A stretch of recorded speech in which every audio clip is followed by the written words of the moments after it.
Chapter 51. Presuppositions and Law. All thinking is based on presuppositions which organize and direct thought. The world of factuality gives us quintillion upon quintillion facts which are meaningless unless a premise of organization and meaning exists. Just as a Euclidean.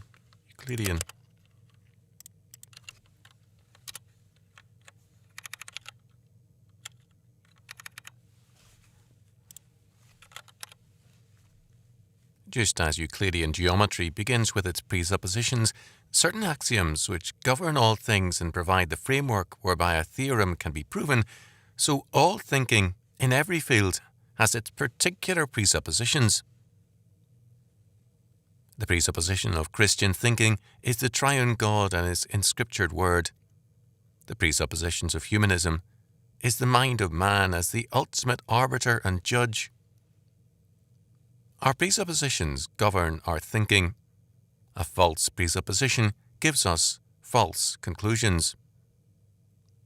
Every kind of law rests on a presupposition, so that biblical law and humanistic law, while perhaps agreeing on a specific law, that is, thou shalt not kill, means different things thereby.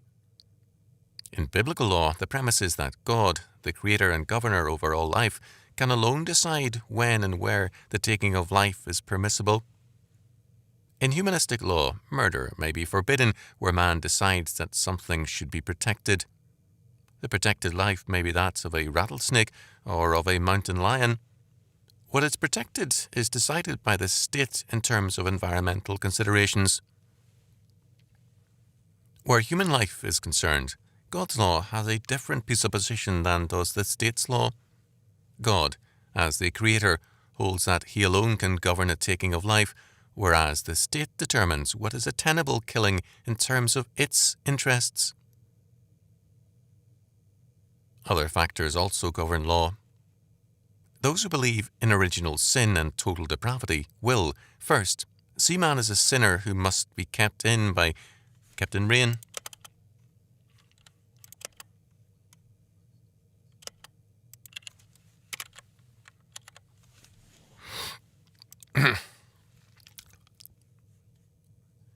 See man as a sinner who must be kept in rein by God's law. Because of his fallen nature, man has a propensity to sin, and he must be kept in check by the law and the penalties thereof. Without the restraint of the law, man will destroy society and create a world of evil and terror. As against this, humanism sees man not as a sinner, but either as naturally good or at worst as neutral. Crime then becomes an abnormality and not the inclination of fallen man. There are variations of this, as witnessed the Marquis de Sade, who made crime both natural and good, and insisted on its recognition.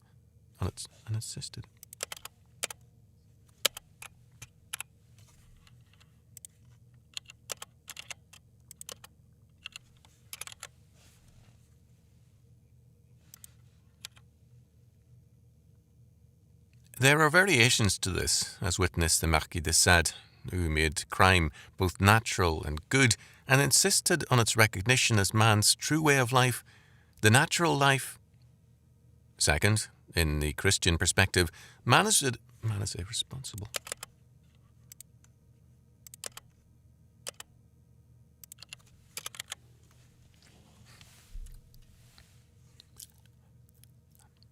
Man is a responsible creature, responsible to God, a sinner because he is in rebellion against God. Humanism sees man as a victim and therefore, to some degree, not responsible by virtue of insanity, a bad environment, an evil heredity, a dysfunctional family, and so on and on. Humanism thereby makes the criminal a victim.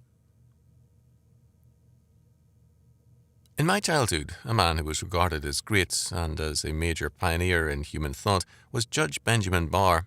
Ben Lindsay, 16...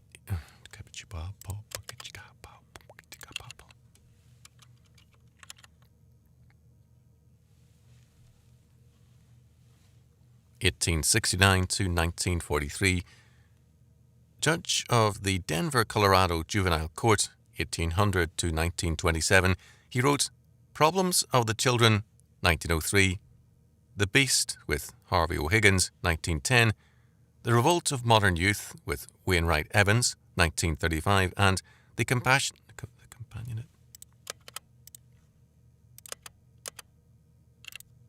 The Companionate.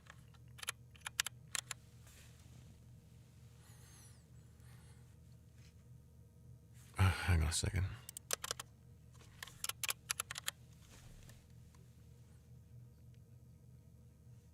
The Companionate Marriage, also with Evans, 1927. Judge Lindsay was hailed as a modern prophet and a major shaper of the 20th century, which he was. He was a creator of juvenile law in courts, wherein children would ostensibly be given the fair trial denied them in the adult courts. New courts have always been imperfect before and after Lindsay, but Lindsay assumed a degree of innocence on the part of juvenile offenders. He was a romantic in the school of Wordsworth in his view of children and their innocence, and he saw the legal system as derelict in their treatment. The consequence of Judge Lindsay's legal revolution was apparent by the 1990s. Juveniles as young as 6 and 7 years of age were committing serious crimes. By 1970, according to a police detective in a major city, young teenagers were ready to kill a man for as little as $20. The myth of innocence had protected evil children and youth, and they had exploited the myth also of victimhood. This is not the best in the world.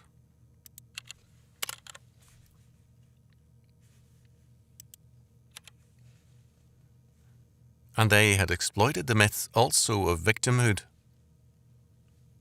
A legal revolution had taken place with corrosive results. The child had come to be seen as only marginally responsible.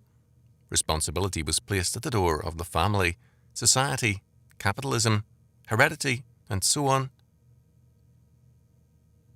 A prison guard who, circa 1950, worked for a time in a juvenile detention centre said that these juveniles were far more dangerous than convicts. They delighted in evil, whereas veteran criminals had a more pragmatic view. More than a change in attitude concerning juvenile crime had taken place. Adult criminals had also come to be regarded.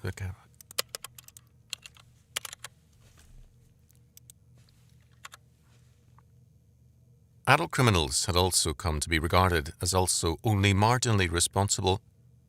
Earlier, under the biblical perspective, the offence was seen as sin. Now it was called a crime. The concept of sin presupposes a sinner, but this is no longer true of crime because the criminal is seen as a product, not a cause, and the blame is placed on the family, society, capitalism, and other like quote-unquote causes. Social experiments in varying forms of economy and civil polity have not reduced crime because crime has moral foundations and morality as a cause is excluded by modern thought. Our problems, President John F. Kennedy told a university audience earlier.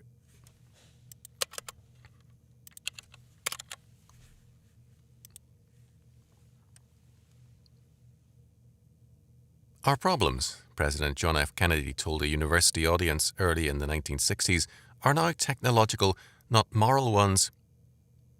Under that illusion, we have gone from crisis into crisis, trying to spend our way into non-moral quote-unquote solutions that have aggravated our problems.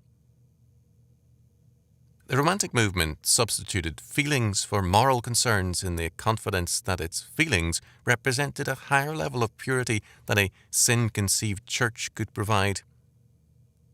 The purity of feeling, so prized by the Romantic poets, has come to its fruition in that the feelings exalted have become more and more degenerate and perverse. The results have been pornography, perversion, and wild criminality. Presuppositions underlie all human thoughts, and presuppositions are inevitably religious, because religion is the, quote, ultimate concern, end quote. Our presuppositions arise out of our ultimate concern. But the presuppositions of fallen man are evil. They are rooted and grounded in original sin, in man's desire to be his own God, knowing or determining good and evil for himself. Genesis 3:5. Thus, when fallen man becomes a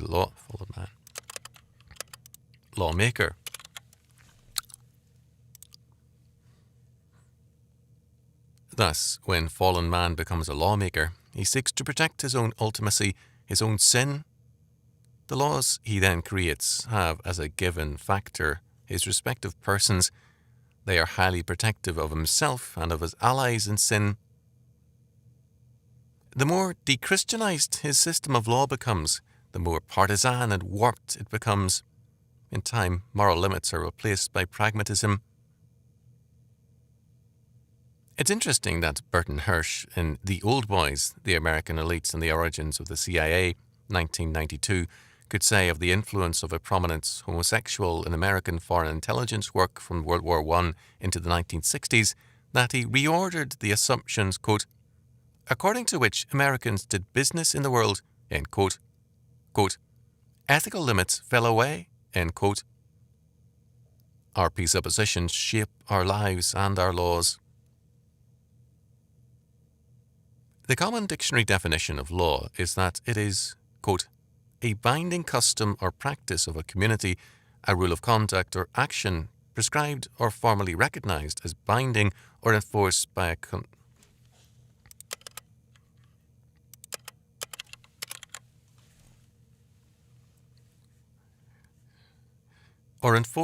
a controlling authority, end quote.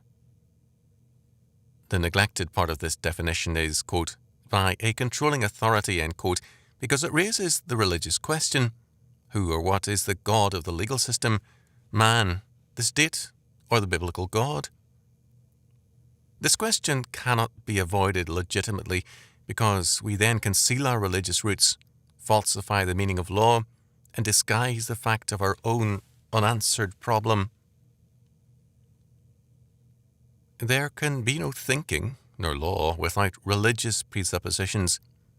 Without such premises, we simply have a vast realm of meaningless or brute factuality. We renounce then the possibility of meaning. To do so would be consistent thinking, but it would force an honest conclusion on the humanist. He would have to admit his total bankruptcy and ignorance, and this he refuses to do.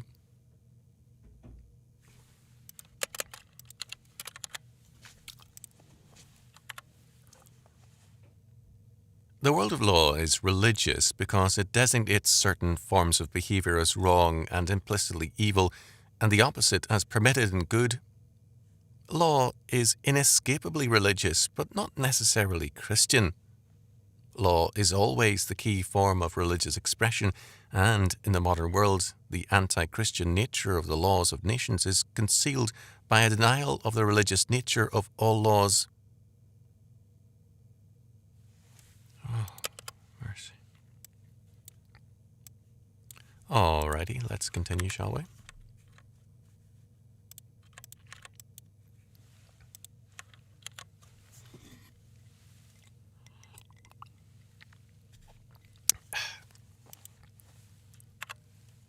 Chapter 52. Why law? A relevant question which must be confronted is, why law? Why should there be any law whatsoever? This question was raised by, among others, Ted Bundy, the serial killer of a number of young women. He had confessed to killing 2 or 3 dozen women, and some believed him to be guilty of the rape and murder of 50 or her.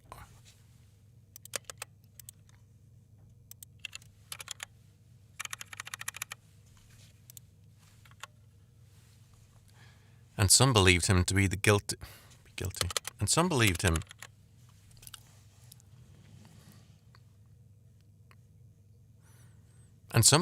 to be guilty of the rape and murder of 50 or 100. Before his execution in January 1989, quote, he rambled on once about hunters who stalked and killed deer and were never plagued by a guilty conscience. Why are we so moralistic? Bundy wanted to know. When it comes to human life, Why is a human life worth more than a deer's life? End quote. This is a logical question if you do not believe in the Christian God, nor that man is made in his image. Certainly the Marquis de Sade denied that any crime existed except Christianity, because he denied its God and law. Long before that, however, others had denied the validity of any law of eternal validity, binding on all men always.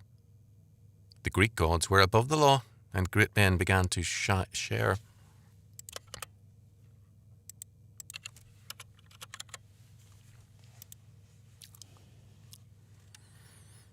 And great men began to share that, quote, divine privilege, end quote. Socrates and Plato clearly held that view, and Plato's Republic had no laws, only philosopher kings. The philosopher kings controlled and regulated all others, but were themselves subject to none. The result of such thinking was the rise of tyrants. Only late in life did Plato write his study of law and allow, for an interim at least, the use of law. Like thinking prevailed in Rome. The emperors were gods in the making, and they were therefore above the dictates of law and morality. Caligula and others took this very seriously, as Suetonius reports in the Lives of the first 12 Caesars. Because law was for mere mortals, gods in the making felt free to break every kind of law. The classical heritage lingered in medieval Europe. Kings and emperors could be zealous in enforcing God's law on their subjects, but they themselves, as time passed, began to see exemption from the law as a royal privilege. Others besides rulers laid claim to the Others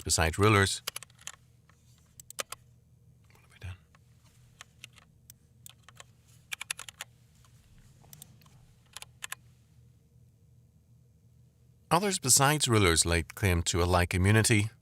Both church and university saw their role as above men's judgment, and the doctrine of academic freedom, or freedom from accountability, is still with us. This was also basic to the concept of the divine right of kings. We see versions of this in the nations. We see versions of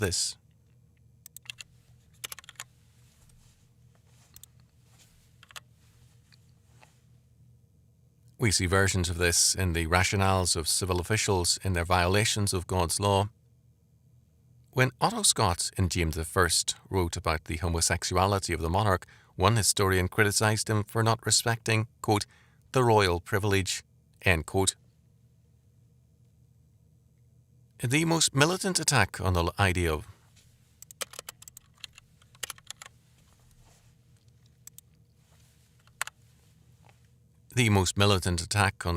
law came from the Marquis de Sade, who held that, because he rejected God, he thereby had rejected all law. This was indeed a logical conclusion. No God, no law. To reject the one is to reject both. This, for Sade, meant the freedom to rob, rape, kill, bear false witness, practice incest, homosexuality, bestiality, and more. No God, no law. This was a logical conclusion for fallen man to take. Man's original sin, to be his own God, lawmaker and judge, Genesis 3:5, means that no overarching law order can exist. Man's self-will then becomes the only tenable law. With this premise, Ted Bundy's challenge to any and all laws banning the pursuit and rape murder of young women becomes tenable. The direction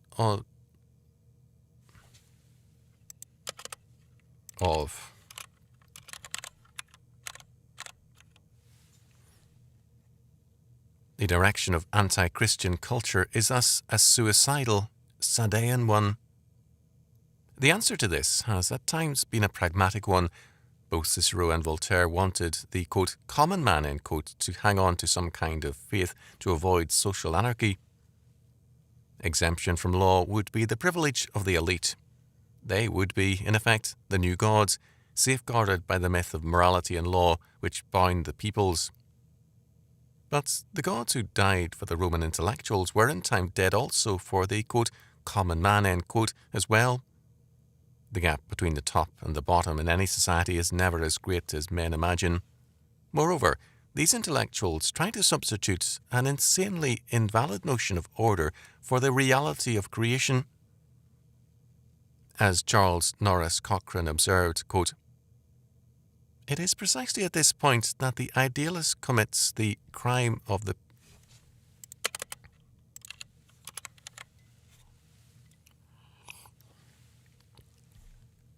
It is precisely at this point that the idealist commits.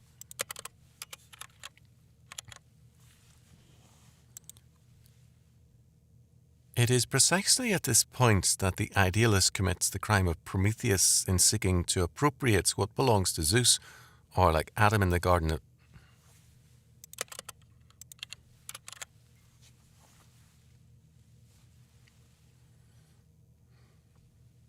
or, like Adam in the garden, eats of the forbidden fruit in order to become like God. In other words, what he does is to treat knowledge not as a means to wisdom, but as a source of power. This power to which he thus aspires proves, however, to be quite illusory, for what he has in fact accomplished is to substitute his notion of order for the order which exists in the universe, the fictitious for the actual, the dead concept for the living reality. His problem is thus to give currency to the counterfeit of cosmic order by persuading or compelling men to accept it as genuine. The effort to do so constitutes the history of politics in classical antiquity." End quote. It is revelatory. It is revelatory.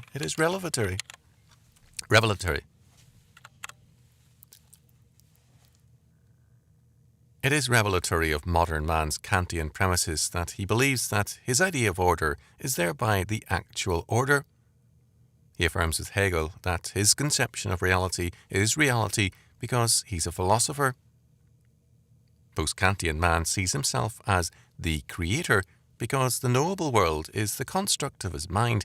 It lives because he and his kind of thinker live, and it can die with them. Now, because Kantian thinking sees man as the knower who creates the world and its order, it sees itself also as the executioner.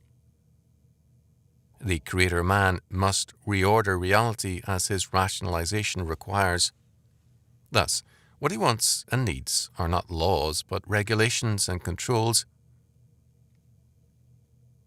The amount of laws passed by the US Congress are few when compared to all the regulations and controls issued by the federal bureaucracy.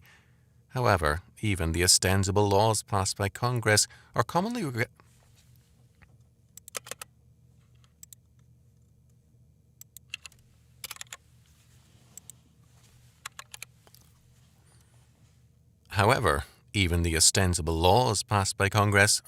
regulations.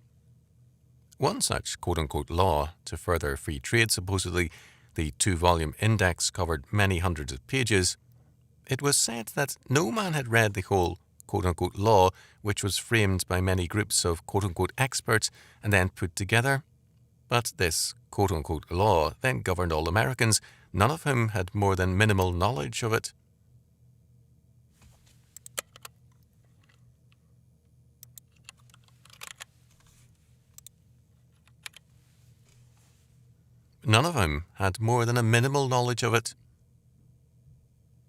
God's law concerns offences against his order. Man's law attempts to create an imaginary order and becomes a form of disorder. Why law? Why God's law? Because there is a fundamental and given law order ordained and created by God to bless his people and his creation, and that order must not only be protected but advanced. This means that one order, God's, is true and all others are false. Tertullian at this point was ahead of others in the early church because he insisted that the choice was not between two truths, two sets of laws, or two commonwealths, but between right and wrong.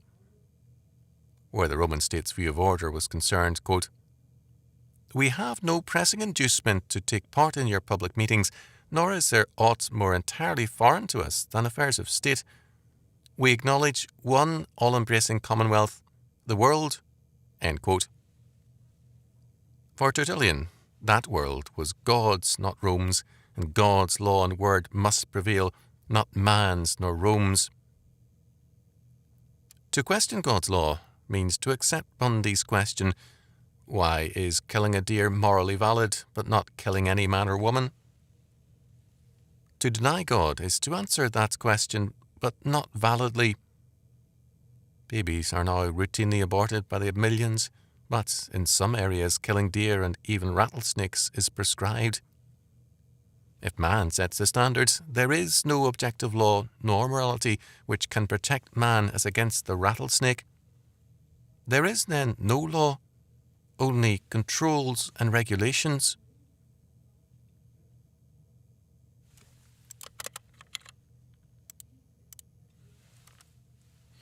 Alrighty. Okay, I've recorded another chapter, but I've forgot to unpause that, so sorry about that. Anyway, as always, if you want to support the work, you can do so by going to nathanteacher.com and clicking on the donate button. It's appreciated. It helps me do more better work.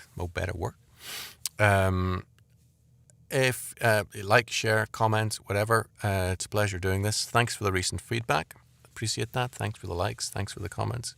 I hope this is edifying to some. Anyway, God bless and hope to see you